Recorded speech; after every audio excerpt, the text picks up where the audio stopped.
morning.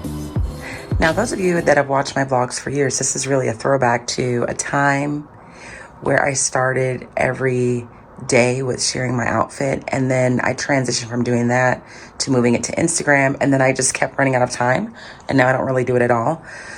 But I have a little extra time this morning because I woke up early to go to school early, and so I thought I'd share with you my outfit. So this outfit all is from Old Navy.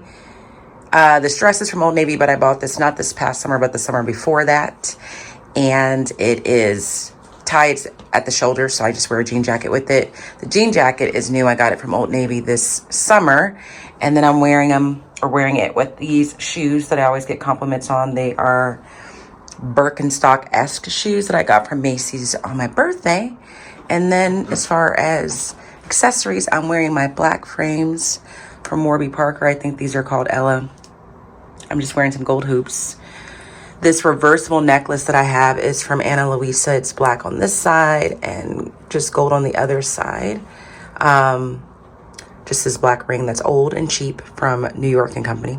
That's how old it is. And my watch. So I'm going to leave. I'm probably going to get like a breakfast item at Starbucks. And then I'm going to head to school. So good morning. Okay, I am on my prep period. It's probably maybe like 20 minutes to, what time is this period over? I don't even know what time it is. I'm on my prep period, that I know, and it's probably around 9:30ish. I just came back from the office. I checked my mailbox, got some copies made. I decided what I'm going to be doing with my universal access class, which is the class, it's like a pass-fail class, a class that is challenging in the sense that there's no provided curriculum, amongst other reasons. And that's the class that I'm using this magazine with the most. I definitely think I'll be using this magazine with my core classes for different article pieces, but we are going to be reading this article here anyway, which is titled Let Us Vote. I thought this would be a good follow-up to what we did last week, where they had this structured academic debate on national, or election day being a national holiday. The premise of this article is that there's teens in the country in different places apparently that are trying to lower the voting age from 18 to 16. So we're going to read the article. I don't know if we'll get to reading it today because there's some background things we're going to do first. And then throughout the next week or so, we're gonna do a couple of activities with it. So one of the things I think I like doing, this is just my second issue that I've been using, is they give you like an issue scavenger hunt. And let me go show you these forms. So they give you an issue. One of the resources that seems to always be available is this issue scavenger hunt, which I like just because it kind of gets kids in the habit of, or just reinforces the idea of learning how to efficiently look through something. Like, you don't always have to read every single page of every single thing that you're given, either because you don't have the time or you don't have the interest, but learning how to skim things effectively and purposefully is helpful. It's a helpful skill to have, I believe. So they always have this issue scavenger hunt where they have to locate different items or different aspects of each issue. Like, one thing they need to find is a text feature where there's a sidebar titled Mexican Americans in the United States, and then there's a question that they need to answer: what historical event spurred about 890,000 Mexicans to flee to the United States, and identify the page number. And then it also gives you, like, if you need to show your admin or for yourself what standard it addresses, like they put the standards up here in the upper right hand corner. So we'll probably do the issue scavenger hunt today, and maybe get to reading the article. It just kind of depends. I actually think we'll only get through the issue scavenger hunt. Then we'll read the article tomorrow. I'm also going to provide them with vocabulary that they're going to need for this particular article. This is also provided, so these are just words they need to know. I think when I have more time to look through it, I want to use this to help them with vocabulary strategies. One of the things, at least at my grade level, that we're realizing is kids don't know how to use different strategies to help them figure out unknown words. They're so quick to like Google something, or yeah, really just Google it, that they don't know the skills that they could use to figure out the meaning of a word without Google, like different kinds of context clues and things like that. So I plan on doing something along those lines. Then they have close reading questions that I think I will do some sort of, what is the word I'm looking for? Some sort of activity that allows them to move around the room and talk with classmates and not just sit, read through the article and answer these questions. But I think for the accountability piece, I'll have them record their thoughts on this paper and turn it in. Because again, it's a pass-fail class and some kids need to see tangible things that they're turning in to actually remember, no, I actually have to do work in this class, if that makes sense. So that's what I was just working on. And that's it. So I have a few minutes left. And I'm going to probably try and continue to enter some grades. I'm also going to look at my leadership executive positions and try and get that a little bit more organized, because I need to really capitalize on the fact that I now have executive officers, and I, as the advisor, need to figure out how I can delegate certain things that I kind of do as the teacher to kids that are in these elected positions. So I'm going to use my next few minutes to do that. And we're gonna go from there. So far the day is going well. My chocolate croissant was delicious. I have no regrets. And what else could you ask for at this point? That's what, should we do bright green? I put this green. Bright green. Yeah, bright green. Green? That's green. That's dark green. We actually need a lot of people. Oh my god. I can't see. Wait, but I think we should put something like... I'm reading this and... Who's your person? I found it. So, and it's talking, like, and I'm reading the proclamation, and it doesn't say anything about if it was fair or not. And when I Whether or not he thinks it's fair? yes, it said, all it said was in 1765 he wrote the angry colonists and told them to be patient before he stamped out. But other than that, it doesn't say anything. But then it says, then he tried to persuade Parliament to rebel, cancel the act. Okay, so I've had two groups ask this, so I'm gonna clarify. Some of you will have a card and it will tell you very specifically about how your person felt about anything in particular. Some of you will say, for the proclamation of 1763, so-and-so felt, and some of you won't. Does everybody understand that? Yeah. But what you're supposed to do if you have a card where it doesn't tell you is you have to think about everything it's telling you about that person, whether or not they're a patriot or a neutralist or a loyalist, and then you have to come up to a logical conclusion based on what I know of this person. Do we think he or she would agree with the proclamation of 1763 or not? You understand what I'm saying? Like, some of you are lucky and it's telling you, like, it's going to tell you how they feel, and some of you have to read the information they're giving you and say, okay, based on that, I could use my context clues and logic to assume this person would feel this way about this particular act. So everybody got it? Yeah. The bell's gonna, or lunch is gonna be in 7 minutes. I'm gonna call you one group at a time to pack up. If you don't finish this, can you do it at home? Yes. Should you do it at home? Yes. Should you do it in Miss Lawrence's class with the sub? No. No, not unless the sub utters the words, Miss Lawrence said, if you have work for Miss Robinson's class, do it. This is not due until midnight, I believe. So if you don't finish it, then you need to go home and finish it. Did you have a question? Did you have a question? Okay. So I'm going to call you one group at a time for you to pack up. Are you raising your hand? Yes.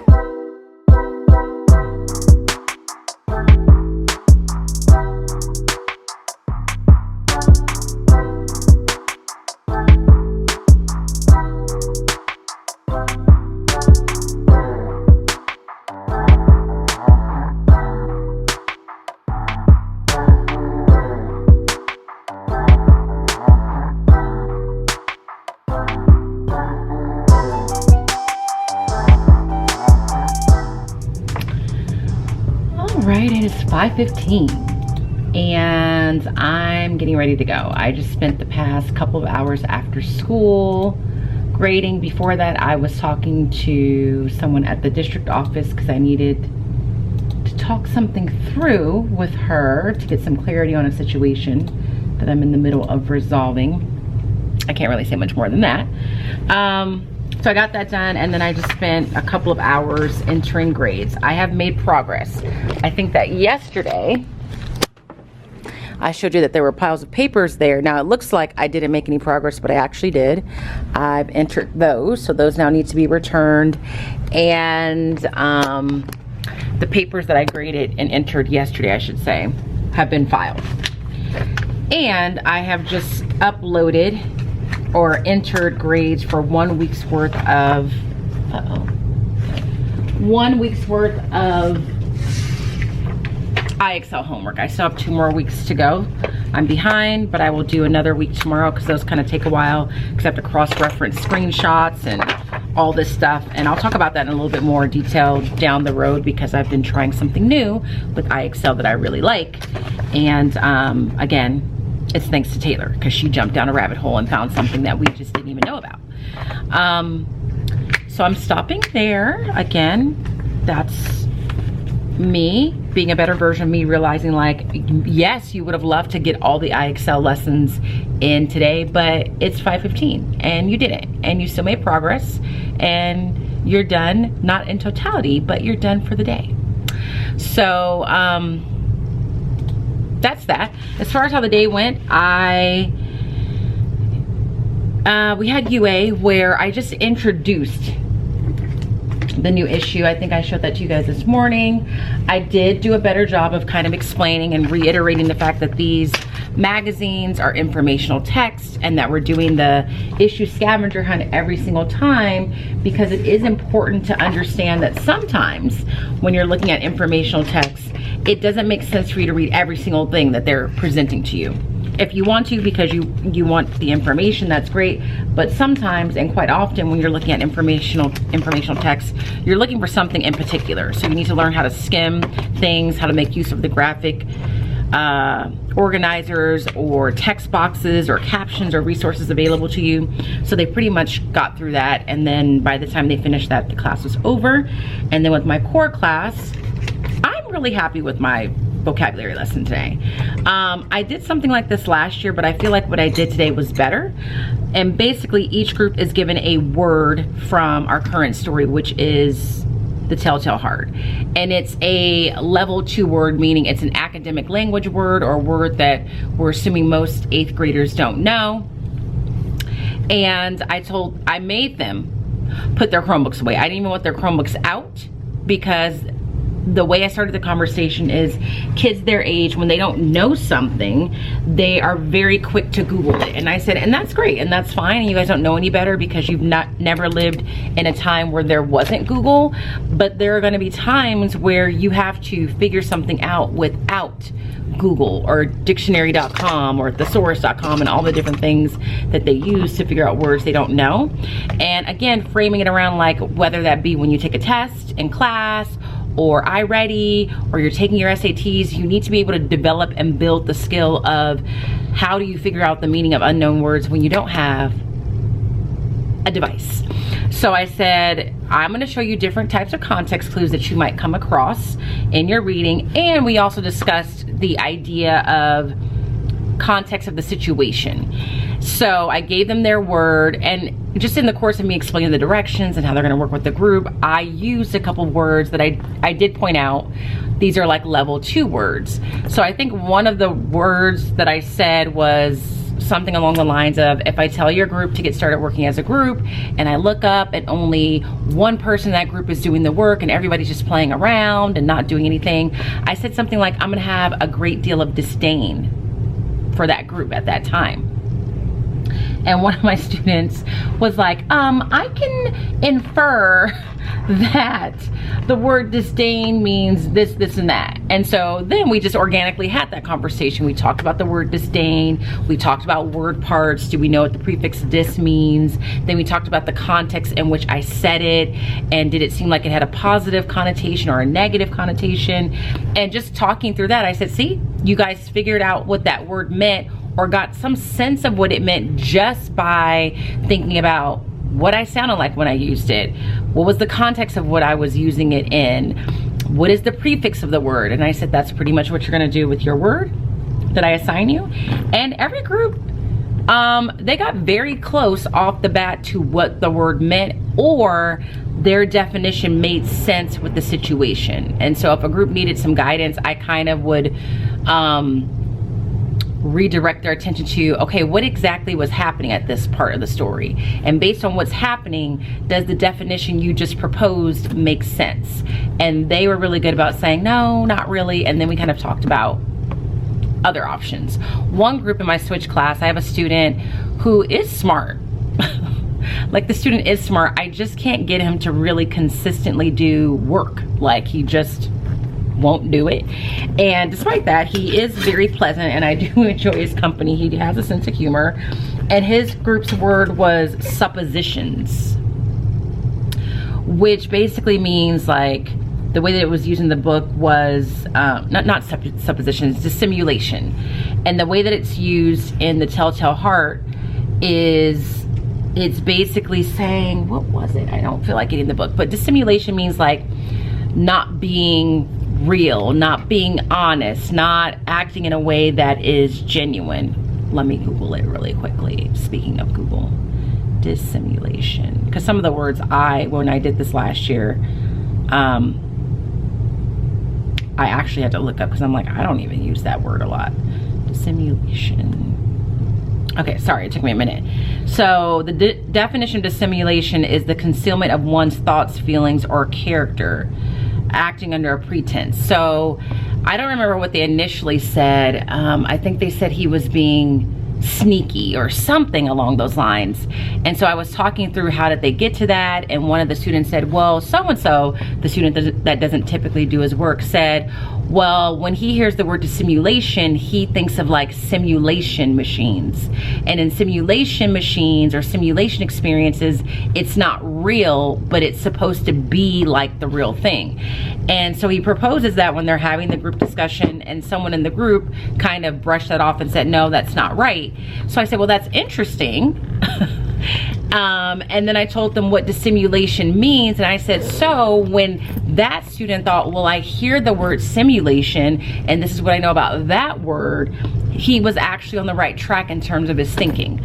So I just feel like it worked really well. It didn't require a whole lot. They worked as a group. They had one single word. And I feel like if I do this over and over again with every story, the hope is when iReady comes or a test comes and life and academics come, they remember like, oh wait, let me just pause and think about this word for a minute and the context of the situation, and does it sound like a word that I know, and do I know a word part, or are there one of these 4 types of context clues I've learned about present? So that was very satisfying today. I wasn't expecting it to go as well as it did. And then in history, they just started preparing for their town hall meeting, which will be tomorrow. And I meant to get some students to share how they were feeling about it, some students that I have permission to have on camera, but I just didn't get to it. But I do think I got some footage of me kind of clarifying some things along the way. So I'm about to put these papers in this basket, and then I'm gonna go home and try not to eat junk food because I have just this overwhelming desire to eat ice cream right now. And I have none. And there's something I gotta do when I get home. I'm gonna go home and not eat ice cream, walk the dogs. And I don't know what, maybe I'm thinking about like editing this vlog, but I'm gonna end it here so that I can get whatever it is I think I need to get done. But if you enjoyed yet another day with me, please give this video a thumbs up. If you're not subscribed, make sure you subscribe. Definitely turn on the notification bell because Latanya is kind of a little spotty with uploading, but I'm definitely making an effort to be more consistent. And as always, I hope that you guys are well. And if you're not well, please be well. And I will see you in the very next vlog.